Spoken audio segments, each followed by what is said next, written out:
Bonsoir. Très touchée par la crise, la jeunesse cumule toutes les difficultés.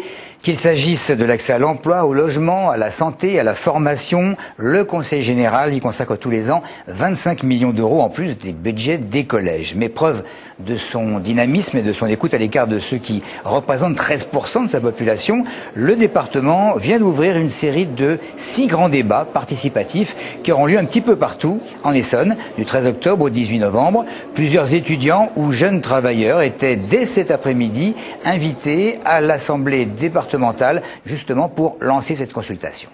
Être invité, c'est vraiment une opportunité pour moi d'avoir assisté à ce genre de choses, de témoigner et de démontrer ce qui est au fond de moi, ce que je peux parler, comment je peux m'exprimer librement, mes objectifs, mes envies, mes projets en tant que jeune. Moi, je pense que c'est important pour moi.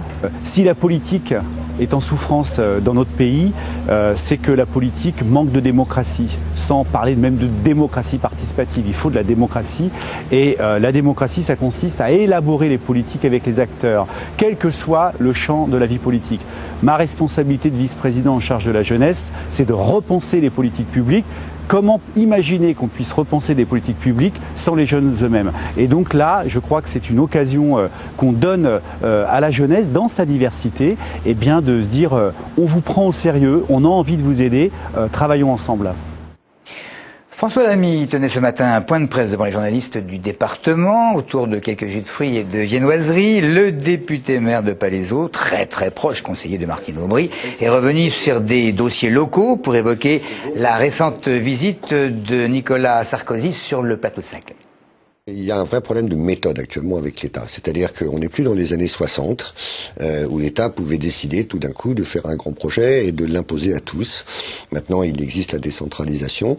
L'État n'a plus les moyens, ni humains ni financiers, d'imposer des projets et de les mener à terme. Il faut l'accord des élus, leur participation. C'est ce qu'on réclame sur le plateau Saclay, à savoir que le projet du plateau soit copiloté par l'État, parce qu'il a normalement les compétences et paraît-il, les moyens financiers.